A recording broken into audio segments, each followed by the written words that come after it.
donner ma petite recette de bonbons. On appelle ça choco gruau. C'est des bonbons avec du cacao, du gruau, de la cassonade, des raisins, les ingrédients que je vous ai montrés tout à l'heure. Alors là, je faisais fondre la paraffine, petit morceau de paraffine, mais c'est pas essentiel si vous en avez pas. C'est pas grave, la paraffine.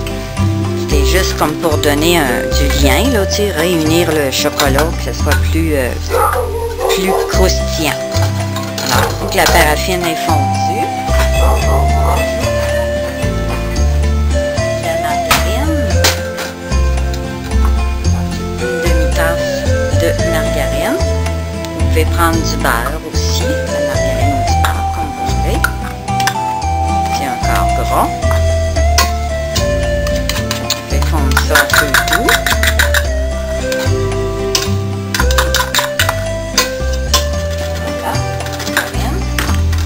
On ajoute une demi-tasse de lait, 2 tasses de margarine, toutes les choses qui fondent là. Alors la cassonade, elle aussi, elle va fondre. Alors ça, c'est une tasse de cassonade. J'imagine qu'on peut remplacer aussi avec du sucre. Moi, je mets de la cassonade. Voilà. Alors, j'ai mis mon feu à peu près à 7, là, comme moyen, un petit peu plus fort que moyen, juste pour faire fondre les ingrédients qui vont devenir plus liquides. Puis après, on va rajouter les ingrédients solides. On peut mettre aussi le cacao.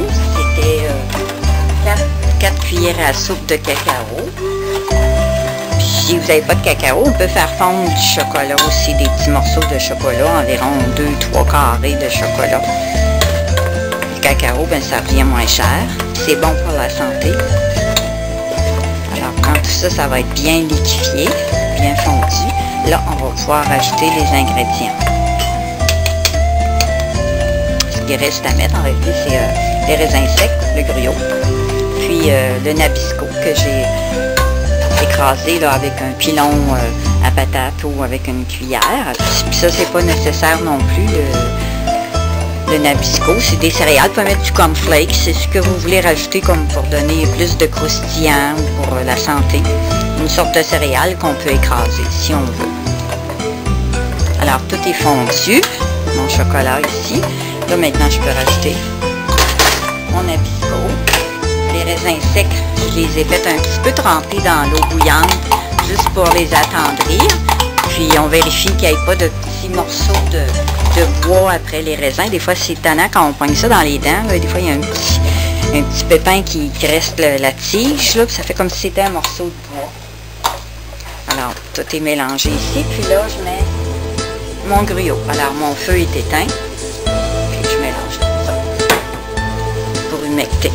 Le gruau, j'ai mis environ 3 tasses et demie. On peut mettre 3 tasses et quart, 3 tasses et demie, 3 tasses et 3 quarts. Ça dépend de la consistance là, que vous voulez avoir.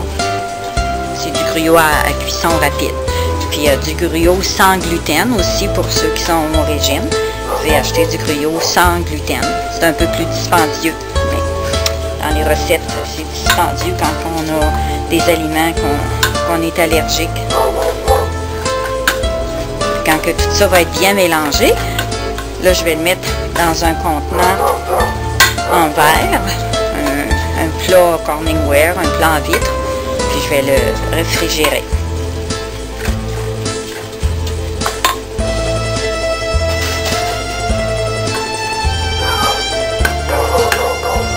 Mon chien est fâché.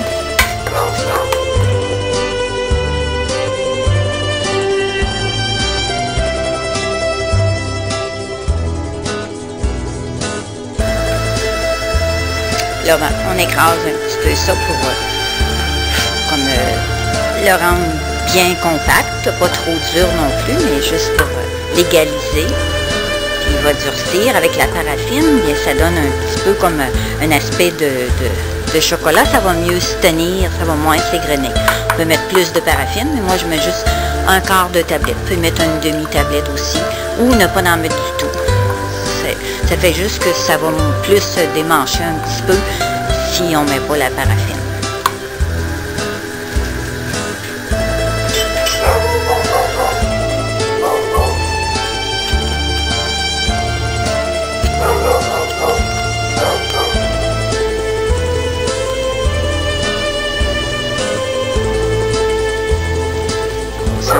On écrase un petit peu plus. Puis on va le réfrigérer environ 30 minutes, 45 minutes. On le met dans le réfrigérateur. Puis quand il est un petit peu froid, on peut le couper en petits cubes. On peut les emballer aussi individuellement pour les lunchs.